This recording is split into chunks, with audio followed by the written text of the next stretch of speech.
Welcome back to the Fitness, Wellness, and Longevity Podcast. In today's episode, I have a very special guest, Anne-Louise Gittleman.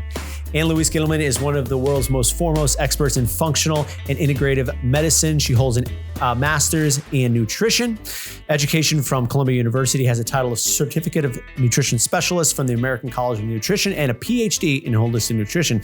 Anne-Louise has also served as the chief nutritionist in pediatric clinic at Bellevue Hospital and is the former director of nutrition at the Pritikin Longevity Center in Santa Monica, California. She has won numerous awards, including the American Medical Writers Association Award of Excellence. She has published over 35 books, and her most recent book that is going to be coming out on May 11th, pre-orders available now, is Radical Longevity. Now, when it comes to fitness, wellness, and longevity, the buck stops here. So I put Miss Gittleman through the ringer, asking her all sorts of questions when it comes to wellness and longevity for the aging athlete, for those of us who are postpartum, those who are dealing with premenopause and perimenopause and postmenopause, and also us men, we're going through menopause. What should we be considering when it comes to supplementation and nutrition, when it comes to us as these aging athletes, men, women, along the way. We also talked about things around the house and in the kitchen that you should be reconsidering,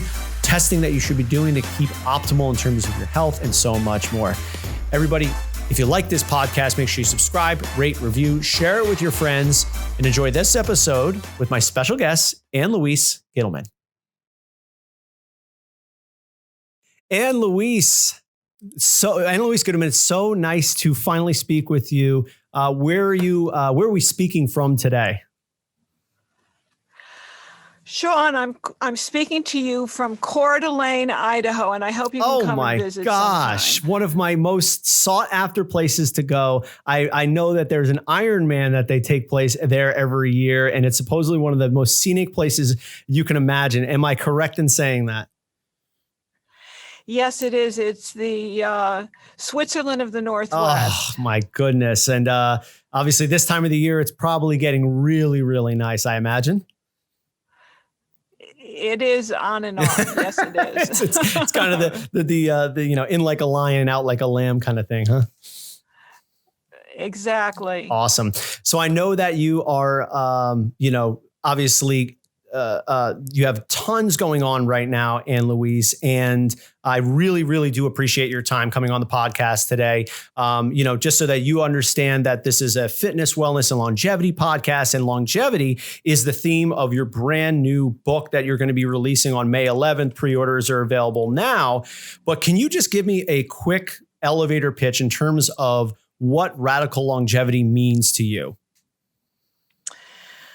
Sean, it's a great question. It's all about extending and preserving your health span, your youth span. And I believe we don't age, but we sage. So I've written a book to give you a protocol to sharpen your brain, strengthen your body, and reverse the symptoms of aging through detoxification and lifestyle changes. And it's something that everybody can approach, can embrace, because many of the lifestyle tweaks are very, very easy to accommodate. And it's not an expensive program, but one that'll make perfect common sense to all of your listeners. Excellent. So I hope that this is not too overly involved. And for me, I'll do whatever you want me to. You want me to go to Coeur d'Alene? I'll go ahead and go to Coeur d'Alene. Is this something that is doable and simplified enough that the average mom and pop can get into and make some tangible changes within their life? I really believe so. I mean, I had that in mind as I was writing the book. There are lifestyle tweaks that you can do every year. There are lifestyle tweaks that you can do every season, things you can do every day. But it's not anything esoteric or crazy. I mean, drinking lemon and water in the morning isn't crazy. You're already drinking coffee, for heaven's sakes. We're going to upgrade your coffee. Giving blood at least once a year. Is that too much to ask? Giving blood? Can you tell more about that? Yeah, because it's one of the most important things you can do to extend your longevity.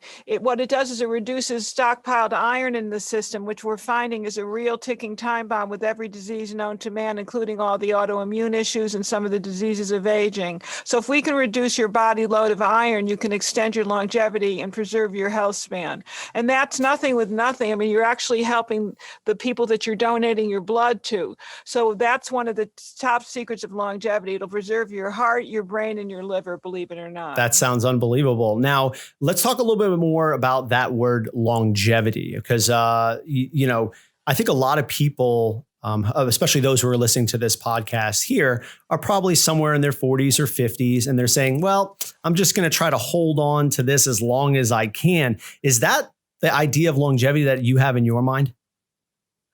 Yeah, you want to be optimally healthy, Sean, in body, mind, and spirit. And a lot of the changes that occur primarily in the brain, because most of us are afraid of Alzheimer's, occur 40 years before you start experiencing the symptoms of cognitive dysfunction. So starting now is the perfect time, which is why Radical Longevity is a terrific book for everybody in their 30s, 40s, 50s, and 60s. And it's never too late to make these changes. And I really mean that based on the research. Really? So even those who are thinking that their best days are behind them, they can implement some changes and actually get some real I want effect. them to change that mindset. All right. Change that mindset where we're talking about miracle mindset. Your best days are ahead. And if you know what to do and to look in the right places, I teach you to do in Radical Longevity. You'll thank me for that. I think we should all live till 120. I love that. So speaking of mindset, and Louise, there's obviously there's so many different pieces of information out there. We have fake news. We have we have science. We have pseudoscience. There's so much information. It's almost too much information out there right now. In your mind, what are some of the biggest steps that we need to take as a society to start moving ourselves into the direction like you've been a proponent of for the last 4 decades? I think you have to really remind yourself of the rules that I talk about in Radical Longevity. And the first one is that immunity is everything. So the most important thing you can do, Sean, is to take a vitamin D supplement. How much D do you take a day? Well, as a matter of fact, I live in South Florida, so I don't know. Bless your heart. Bless your heart. I try to get my sun exposure on my total body. I think you're preaching to the choir a little bit here. But let me ask you this, as a person who gets regular sun exposure, is that enough? Should I be supplementing with vitamin D, and how much? Well, if you have darker skin, you probably will need more vitamin D than just what you're getting from the sun. But for those of us above the 35th parallel, it's imperative from March to April to supplement with D. D is the bomb. It's divine. So talk more about vitamin D. What is this going to benefit for the body? Your immunity, number one, your ability to ward off flu, number two, any kind of virus, you know what I'm getting at, number three, and also to protect your colon and your heart. So vitamin D is probably the most important, and it's not even a vitamin, it's a hormone, to be quite honest with you. So vitamin D is exceedingly important to keep your immunity at an all-time high. And you need to take a vitamin D test, which is very inexpensive. When you go to your doctor, get a baseline test. I'd like to see it between 50 and 80, and if it isn't, you start taking 2,000 to 5,000 IUs a day in an oil form D, not a water soluble, in an oil form D, because it's an oil soluble vitamin. It's the most important thing you can do for your immunity, vitamin and mineral wise. I'm going to put a little earmark on the oil soluble vitamins, because I know that there's plenty to talk about there, and I've wanted to talk to you about that, but I'm going to take a step back here. And you talked about lab work. This is something that in my community that I talk with is one of those things that we get that basic blood panel every year from our general practitioner. But what are some of the blood tests or lab tests that you like to see that may not be in the mainstream? Vitamin D is one of them, my friend. Mm-hmm. A lot of doctors don't take a vitamin D test, and it's very inexpensive. So vitamin D, number one, and you should take it every single year if you're not living in sunny Florida, if you're not lucky enough to be where you are currently in Boynton Beach. So that's number one. And then number two is something everybody should take. And this was a biggie when I did my research. I never thought I'd see this. And this is the ferritin test, which is a stored iron test. Because we find that when people come down with their Alzheimer's or any other kind of dementia, iron is very affiliated with the neurofibrillary tangles and the beta amyloid plaques. It's actually chelated onto those. So we need to reduce the iron overload that starts to accumulate past the age of 40. And we do that by taking a ferritin test and by giving blood. And the higher your ferritin, it shouldn't be higher than actually 70 for both men and women. The higher it is, the more you want to give blood every 2 to 3 months to get it to the baseline that I discuss in Radical Longevity. Everybody should be doing that. It's kind of non-negotiable. Vitamin, ferritin, any other ones that you like to see? Do you do any testing on thyroid, on sex hormones, anything like that? I test for everything, but the real basics are going to be, number one, the vitamin D, and getting an oil-soluble vitamin D to get your levels up to snuff, as I mentioned in the book, because I give you the levels, the lab levels, and what's extremely optimally healthy. Number one is the vitamin D. Number two is going to be the ferritin. Number three is going to be a red blood cell magnesium. That's what you want, not a regular magnesium, a red blood cell magnesium. And you're in sunny Florida, and there are lots of longevity doctors. That should be done as a matter of course, because we as a nation are very deficient in the chill pill vitamin, which is actually it's a mineral, is magnesium. And magnesium comes in a lot of different forms. What is your preferred form of magnesium? I know that there's chelate, there's a lot of different ones. What do you prefer? I love the chelated form. I love the oxide form if you need it as a laxative. I like the aspartate. I like the orotate. I like the glycinate.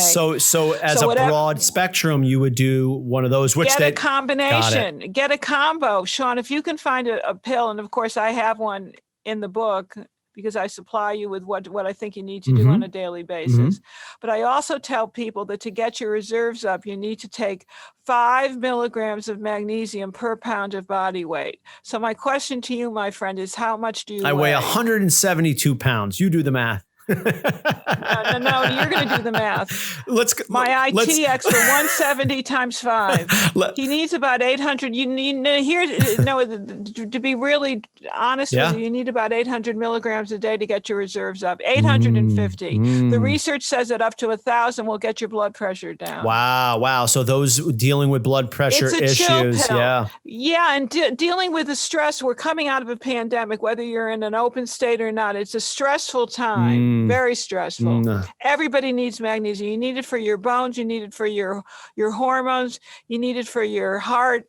You need it for your intestines. So chill pill magnesium, exceedingly important, but it's got to be a red blood cell, because that's where you're going to get the most accurate measurement. We have vitamin D. We have the magnesium, red blood cell magnesium. What else are we looking at? And the ferritin as well. What other lab tests would you prefer seeing? I like to see a red blood cell zinc for the same purpose, because zinc is the antiviral mineral that we're all in love with these days. No, zinc is actually, yes, it's a mineral. I've been doing so many, I'm getting my minerals and my vitamins confused, but it's very antiviral. Vitamin D is the antiviral vitamin, and zinc is the antiviral mineral, so to speak. You finished my sentences exactly, and I talk about it in the book, because everybody's concerned about the virus. Yes, but it isn't just this virus. We should be concerned about any kind of respiratory virus, because the lungs become very, very sensitive as we get older, and that's why the chapter on immunity is everything is so very important. You've got to have the right kind of humidity in the house to protect your nasal passages. Wow. I want to go back to oil-soluble vitamins. One of your biggest, I would say, topics of your entire career has been fat absorption in the body. What has changed in your belief over, let's say, the last 5 to 10 years, if any, when it comes to fat in our diets? Well, it's an essential nutrient because it protects the cell membrane, so it's exceedingly essential. And some of the vitamins the essential fatty acids that people say are not good for you are absolutely not true. So I think the good omega-6s are important, especially hemp seed oil, black currant seed oil. I'm in favor of borage oil and even a little evening primrose oil. I like the omega-6s, the omega-3s in terms of flaxseed, chia seeds, and even a little bit of walnut oil. And then, of course, coconut oil, but it shouldn't be your solid oil because it's not an essential fatty acid. I like them all, but I don't cook with them, Sean. The key is get your oil in the solid, normal unheated form. You need the nuts, the seeds, the shredded coconut, but don't use these things for cooking because they all become rancid and they form advanced glycation end products in the presence of heat. You're talking my language there, Anne Louise. I noticed that you didn't mention things like fish oil, krill oil, or even algae oil. Do you not like to get your omega-3s via those supplementations or even foods? I do, but you have to make sure that a lot of the fish oil is mercury-free. I'm so concerned about mercury in the brain these days, and I'm not completely sure that even the triple tested and some of the toxin tested oils out there, but I think they may contain a little mercury. I'm very, very concerned about that. So I like it in the flaxseed oil better. Heavy metals is something that I've always been a little bit scared of because I have no idea. It's like one of those unseen things that may be in my everything. But are there any symptoms that you can see without getting too psychosomatic and too, I think I got these things. Are there any things that we should look out for when it comes to heavy metal toxicity to see, hey, maybe I should get tested for something like this? Well, if you have a lot of dermatitis, look for nickel because nickel is part and parcel of a lot of crowns and a lot of issues come in through the oral cavity. Nickel, my hand. My dermatologist said that about my watch. I have dermatitis on my wrist because of this stupid watch. It's out of here. Well, because it has what is it made from? A stainless steel that is a nickel amalgam? It must be a stainless steel, but it probably puts nickel in it. Has to, right? It can a lot of them do. The cheaper ones do. Get a Rolodex, a Rolex. I'll get my Rolodex, my Rolex, and I'll get a tag. Okay. This is what happens when you're out promoting too much. Of course. No, but you get a high gauge stainless steel, but we're making a good point. And what you're cooking in is just as important as what you're eating. So a high gauge stainless steel, because half of the stuff out there is loaded with nickel. Wow. You also are a big proponent of getting that aluminum out of the kitchen. Can you say more about that? Oh my gosh. Yes. When I was coming of age, at the age of 25. Many moons ago. Okay. I studied with a woman that was 84 years young, and she said to me, the most dangerous element in the kitchen is aluminum. I'd rather have a poisonous serpent than aluminum in the kitchen. It was quite a metaphor. Wow. So I learned early on that aluminum can be part and parcel of a dysfunctional brain. Number one, it chelates pepsin from the digestive tract. Number two, and it's very astringent to the body. So we got to get rid of the aluminum, and that goes for the aluminum foil. Got it. Now, here's a question for you, and maybe you might be able to answer this or not answer this. Let's hope so. In terms of the grand scheme of things that we should be worrying about in terms of a health and longevity standpoint, how high up on the list are things like removing aluminum and nickel and that kind of stuff relative to things like, let's say, eating whole foods and that kind of stuff? They're of equal stature. Really? Wow. Okay. Say more. Well, the point being is we have to learn to make a radical longevity kitchen, which I give you all the steps to produce and to make over in the book. So it's like an investment in your future health. Just get rid of the aluminum foil, invest in waterless cooking, get some glass covered enamel or get some glass covered clay. There's all sorts of things you need to do, but what you're cooking in is going to leach into the food and be part and parcel of you. I'm not a believer in copper pots and pans either because of the copper connection to dementia and Alzheimer's in the brain. So it's exceedingly important. You know, it's very hard to prioritize. You have to eat wholesome foods, but we all know that, Sean. Everybody knows that. At least if they're listening to your wonderful podcast, they should know that. Yeah. But what they may not know, what I can bring value to, is what they're cooking in is just as important as what they're eating or what they're not eating. Wow. Okay, so you're melting my mind a little bit here, Anne Louise. So I'm going to try to stay with you. It's good to melt. Good to melt your mind. But Sean, that's the reason I tell everybody to get rid of their cast iron. And you tell me why I say that now, having spoken the way that I did. Well, I'm imagining that iron might be leaching into everything you put into that thing. Yeah, we used to think that was healthy, that you were getting good iron, but now we know we're not, because iron likes to make a beeline to the brain, and it's part and parcel of the dementia issue that we're finding, or the brown spots that are coming out on your skin. So for those of us that are interested in looking good and feeling good and having our brain and sharpening our mental function, you got to look at the kitchen. It's the first thing that you do, and then you're in good shape. Excellent. There are three major cohorts that I want to ask one question each about when it comes to the population that does listen to this podcast. The first is moms. We're talking about moms, postpartum mamas who are having issues getting that weight off. Can you talk a little bit about some of the shortcomings, or maybe even some of the things that might be causing them to hold on to that baby weight? Some of the things that are more common that you see. Well, I think that postpartum weight could have something to do with postpartum depression, which is why I always recommend progesterone. And now I'm a big believer in topical progesterone, which is, by the way, produced by zinc, adequate zinc. Okay. So is that something that you would actually get blood work to be done first, or is that something that you would just say, hey, let's have at it?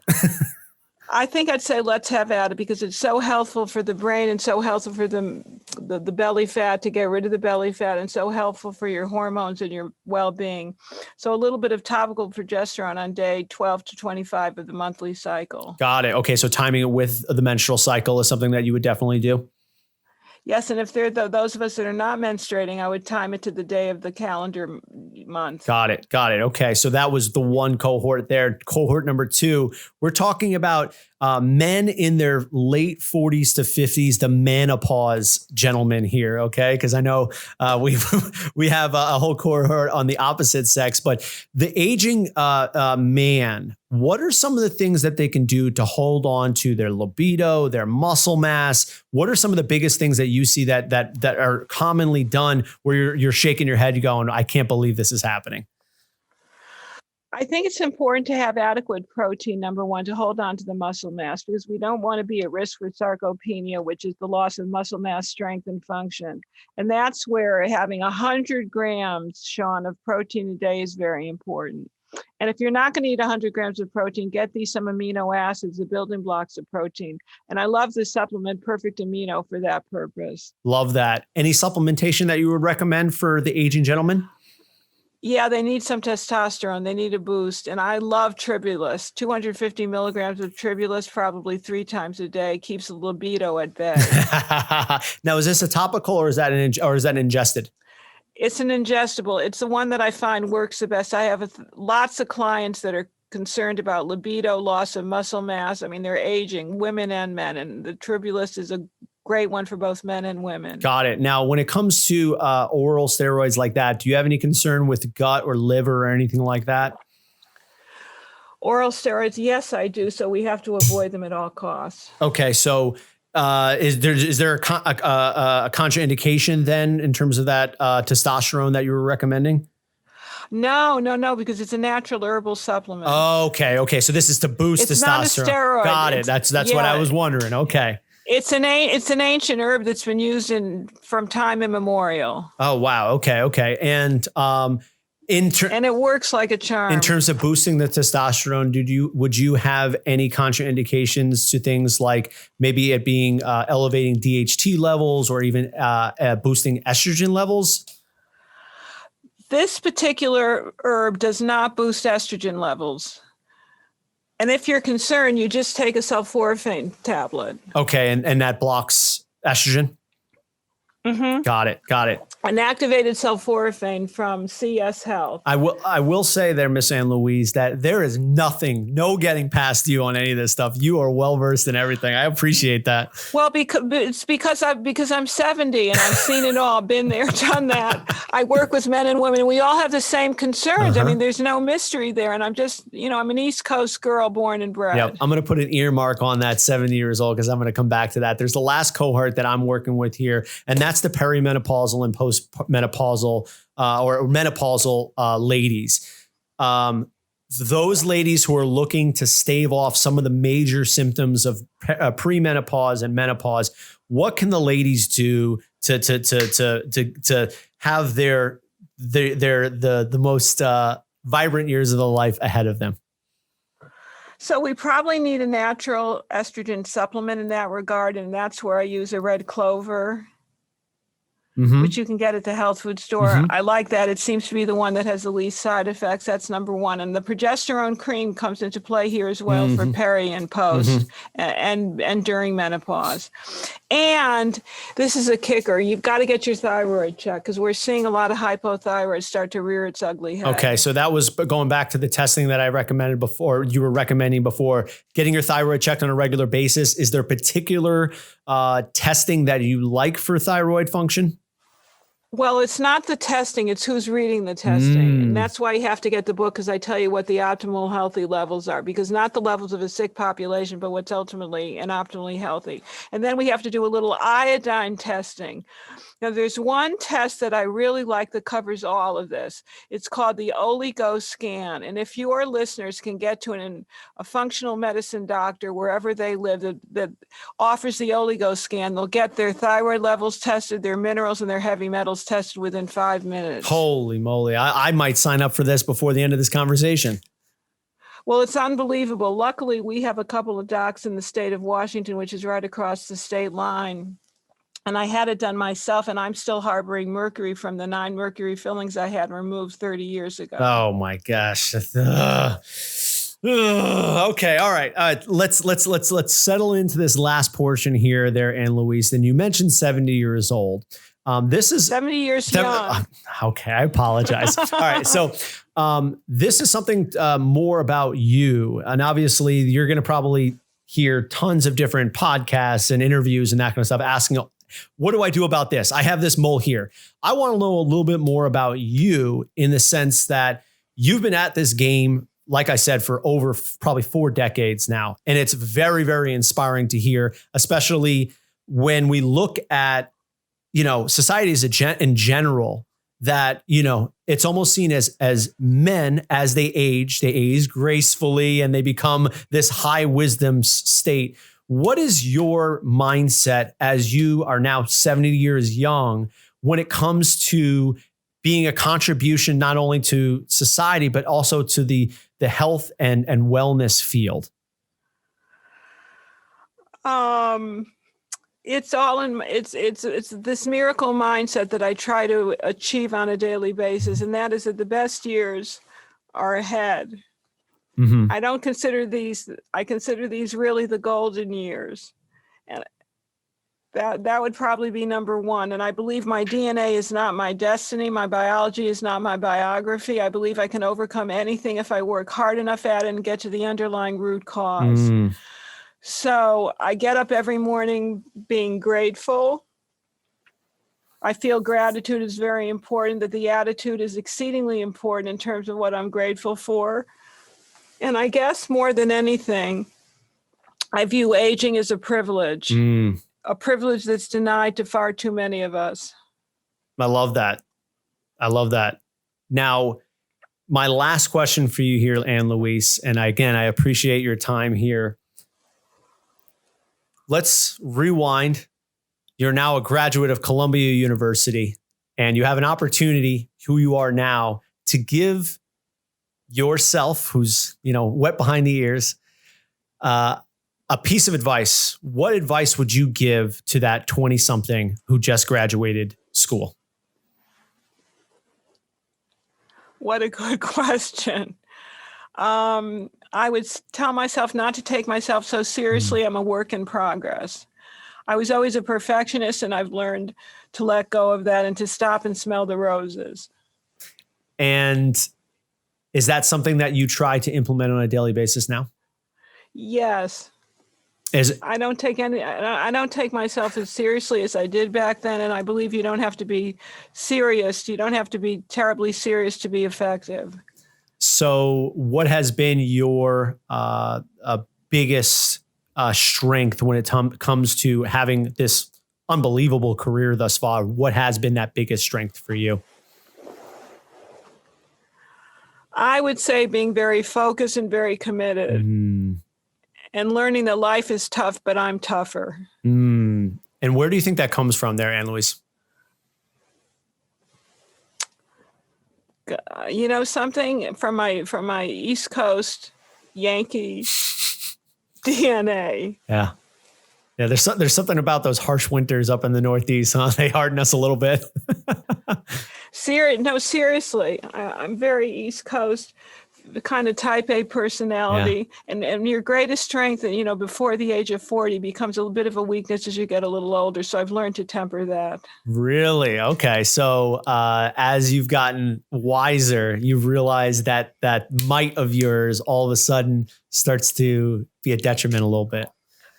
You betcha. Your greatest asset can become one of your greatest weaknesses. So I work on that daily. I love that. And I'm grateful for the lesson. It's all an opportunity. Opportunity. I love that. And how do you stay level on a day-to-day basis, Ann Louise? There's tons of people who are listening to this right now who are type A, who are get it done, but how do you stay balanced?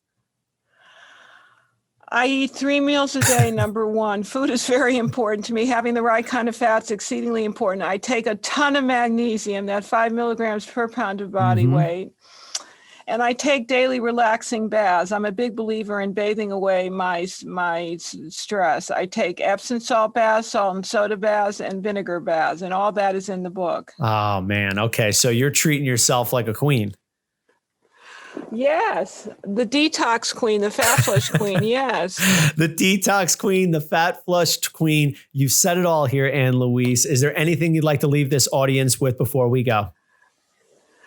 That they too can live till 120, and I'll see all of you on the other side of 100 with radical longevity, with vitality, with youth, with gusto, grits, and grace. Thank you so much, Ann Louise. Ann Louise, phoning in from Gittleman, Idaho. Thank you so much for coming on the podcast. Thank you for having me. You're a sweetheart. Have a great day. You too. Thank you so much again to Ann Louise Gittleman for coming on to the Fitness, Wellness, and Longevity podcast today. Her book is now available for pre-order on Amazon. It is called Radical Longevity. Pick it up. Be able to optimize your health and wellness for the rest of your life. Everybody, if you like this podcast, please consider subscribing, rate it, review it, share it with your friends, and we'll see you next time with a brand new episode of the Fitness, Wellness, and Longevity podcast.